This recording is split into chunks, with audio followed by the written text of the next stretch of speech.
जय हिंद स्टूडेंट्स। आज के हुए एग्ज़ाम इंडियन इकोनॉमी का आंसर की हमारे साथ मिला लीजिए फटाफट।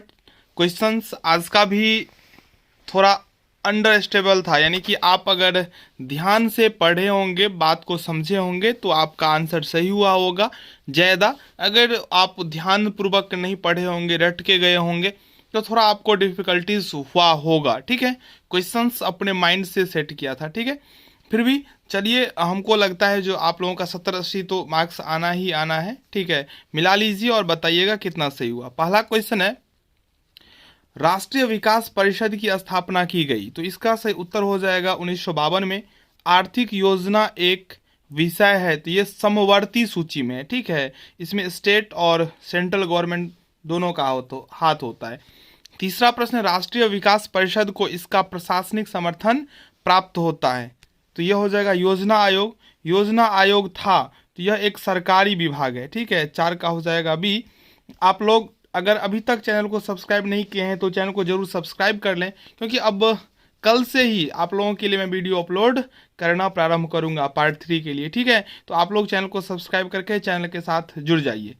पांचवा प्रश्न है, एक अर्थव्यवस्था में टेक ऑफ स्टेज का क्या अर्थ होता है, तो स्थिर विकास शुरू होता है। छठा प्रश्न है, भारत में नियोजन अपने उद्देश्य को प्राप्त करता है, तो ऑप्शन बी इसका राइट होगा।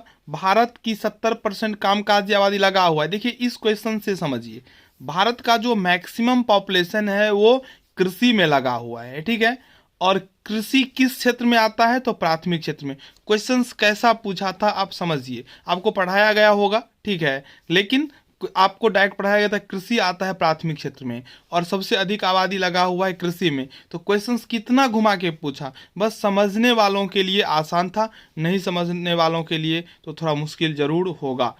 आठवां प्रश्न, आर्थिक सर्वेक्षण किसके द्वारा प्रकाशित किया जाता है, यह वित्त मंत्रालय के द्वारा प्रकाशित किया जाता है। अर्थशास्त्र का जनक एडम स्मिथ। आप लोग इस तरह के प्रश्न का तैयारी करके गए होंगे और पूछा था थोड़ा मॉडरेट।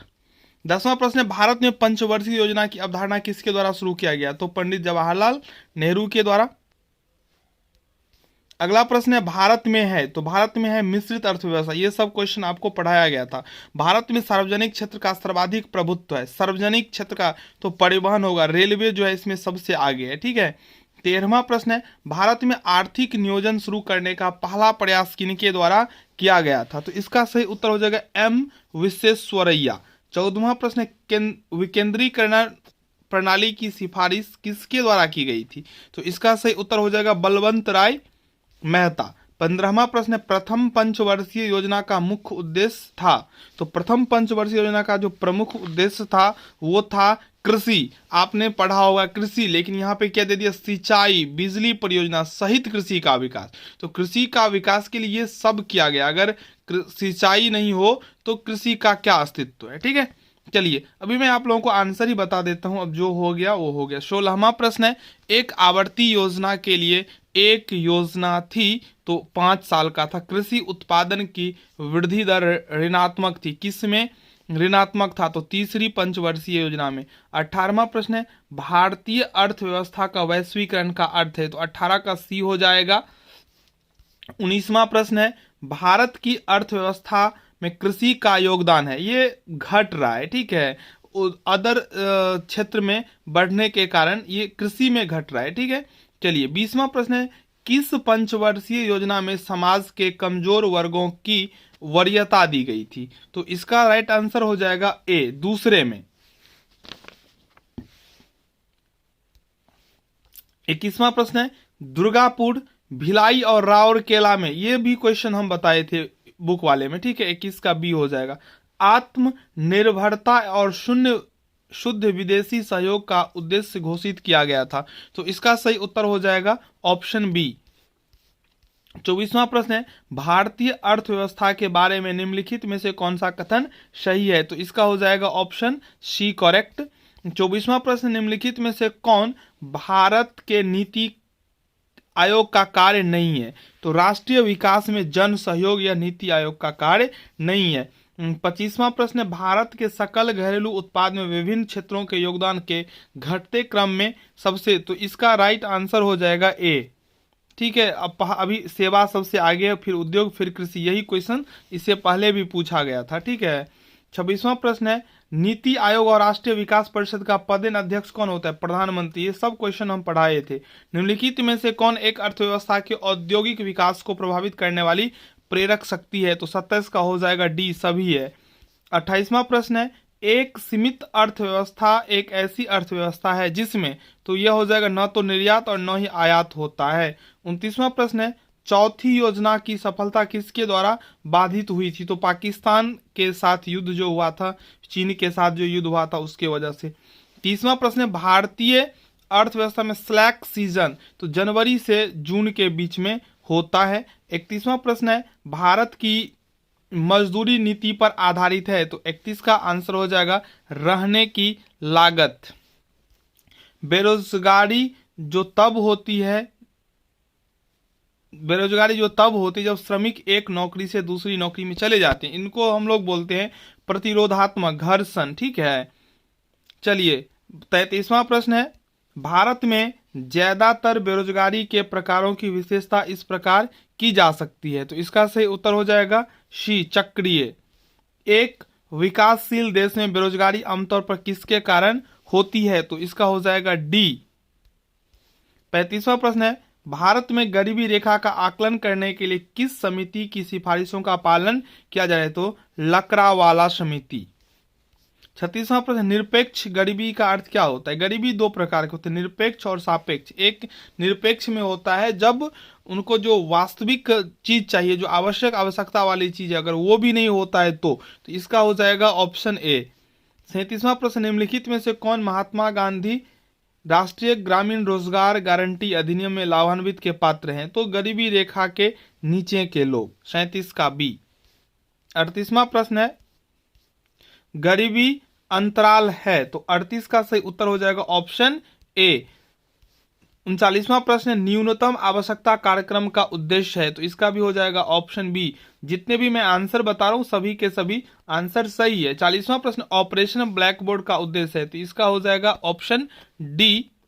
कुछ क्वेश्चंस ऐसे भी थे जो आप पढ़ के दे सकते थे, मैं आपको बताए थे, जो क्वेश्चंस को थोड़ा ध्यान से पढ़िएगा। 41वां प्रश्न का हो जाएगा ऑप्शन ए। 42वां प्रश्न है, भारत सरकार निम्नलिखित में से किस योजना को कोई प्रत्यक्ष वित्तीय सहायता प्रदान नहीं करता है? तो जीवन साथी योजना को कोई डायरेक्ट बेनिफिट्स नहीं देता है। 43वां प्रश्न, मुद्रास्फीति के उपचारों में हम शामिल नहीं कर सकते? तो 43 का उत्तर हो जाएगा डी। 44वां प्रश्न है, मुद्रास्फीति का कारण है? तो 44 का हो जाएगा डी। 45वां प्रश्न है, निम्नलिखित में से कौन सा समूह मुद्रास्फीति से सबसे अधिक पीड़ित है? तो 45 का राइट आंसर हो जाएगा सी, मुद्रास्फीति के कारण होता है। तो 46 का राइट आंसर हो जाएगा सी। 47वां प्रश्न है, मौद्रिक नीति द्वारा नियंत्रित किया जाता है? सेंट्रल बैंक, रुपये की परिवर्तनीयता, जो भी हो, मुझे इसका आंसर जो लगता है बी ही सही होगा। नहीं, इसका सी होगा। ठीक है, चलिए इसका सी हो जाएगा, 45 का सी। नहीं, बी ही होगा। चलिए क्वेश्चन स्पष्ट नहीं होता है। ठीक है। 49वां प्रश्न है, 48 का बी ही होगा। 49 का काला धन होता है अवैध रूप से अर्जित धन। 50 है, भारत में स्थापित प्रथम बैंक था? तो इसका सही उत्तर हो जाएगा बैंक ऑफ हिंदुस्तान। 51वां प्रश्न है, अनुसूचित बैंक वह है जो इसमें शामिल है? तो सी हो जाएगा इसका आंसर। 52वां प्रश्न, मूल्य वर्धित कराधान की प्रणाली लागू होता है तो उत्पादन शुल्क किसी देश की आर्थिक वृद्धि का सर्वोत्तम मापक होता है? तो उसमें होता है जो प्रति व्यक्ति है, लेकिन यहाँ पे जीडीपी है सिर्फ ऑप्शन में, तो जीडीपी ही होगा। 54वां प्रश्न, एक औपचारिक संगठन की मूल विशेषता, नियम और विनियम। 55वां, निम्नलिखित में कौन सा प्रत्यक्ष कर है? कर नहीं है, ये हम समझाए थे। ठीक है, आज सुबह में भी। मनोरंजन कर प्रत्यक्ष कर नहीं है, अप्रत्यक्ष कर है। बजटीय घाटे का अर्थ क्या होता है? तो इसका राइट आंसर हो जाएगा ऑप्शन ए। 57 नंबर प्रश्न, प्रति व्यक्ति आय की वृद्धि दर बराबर है? तो इसका भी हो जाएगा ए। 57 हो गया। 58 है, एक व्यक्ति जो एक नया व्यवसाय शुरू करता है, बनाता है, उसका प्रबंधन करता है, उन्हें उद्यमी कहा जाता है। 59वां प्रश्न, ट्रेडमार्क डैश से संबंधित? तो ब्रांड पहचान। 60वां प्रश्न, जो एक व्यक्ति को एक नया व्यवसाय उद्यम शुरू करने के लिए प्रेरणा प्रदान कर सकते, वो उपरोक्त सभी हो जाएगा। ठीक है, 61 का जो राइट आंसर होगा वो हो जाएगा ऑप्शन सी। 62वां प्रश्न है, कौन सी औद्योगिक क्षेत्र छोटे पैमाने के व्यवसायों को बढ़ावा देता है? उद्यमिता और बाजार में प्रवेश के लिए कम बाधाएं। सेवा। 63वां प्रश्न, देश की अर्थव्यवस्था के लिए छोटे व्यवसाय क्यों महत्वपूर्ण है? तो इसका ऑप्शन डी ही राइट होगा। ठीक है, आप लोग चैनल को जरूर सब्सक्राइब कर लीजिएगा अगर पार्ट 3 हमसे जुड़कर पढ़ना हो तो। एक व्यापार व्यवस्था जहां एक पक्ष दूसरे पक्ष को व्यावसायिक नाम उपयोग, तो इसका सही उत्तर हो जाएगा डी। 65वां प्रश्न, निम्नलिखित में से कौन सा व्यवसाय विफलता का कारण है? तो उपरोक्त सभी। सूचना एकत्र करने के लिए उद्यमियों द्वारा अनौपचारिक नेटवर्क का उपयोग, उद्यमी नेटवर्किंग हो जाएगा। 67वां प्रश्न है, एक उद्यमी के लिए प्रतिस्पर्धियों के बारे में जानकारी के अच्छे स्रोत प्राप्त किए जा सकते हैं, तो 67 का डी हो जाएगा। 68वां है, एक नए उद्यम की व्यवसाय योजना महत्वपूर्ण है क्योंकि, इसका भी आंसर डी हो जाएगा। 69वां है, बाजार में प्रवेश के अन्य मार्गों की तुलना में स्टार्टअप के रूप में स्थापित करने का एक मान्यता प्राप्त नुकसान क्या है? तो इसका हो जाएगा ऑप्शन डी। 70वां है, एक दिवालिया फर्म के वित्तीय कठिनाइयों को हल करने के लिए कानूनी तौर पर नियुक्त किया गया कोई व्यक्ति कहा जाता है? एक प्रशासक ही होगा। ठीक है, 71वां प्रश्न, माल या सेवाएं डैश के माध्यम से बाजार में पहुंचती, तो मार्केटिंग चैनल के माध्यम से। 72वां प्रश्न, उद्यमियों को वित्तीय सहायता प्रदान करने के लिए सरकार ने एक की स्थापना की संख्या, वो वित्तीय संस्थान है। राज्य औद्योगिक नियम डैश के विकास में संलग्न है, औद्योगिक संपदा। 73 का हो जाएगा ए। ठीक है, 74वां है, TIIC डैश द्वारा प्रायोजित है, तो हो जाएगा इसका डी, तमिलनाडु सरकार। 75वां प्रश्न है, पिछड़े क्षेत्रों में विस्तार या नई इकाइयां स्थापित करने के लिए सावधि ऋण उपलब्ध है, तो रियायती शर्तों पर। 75 का हो जाएगा ए।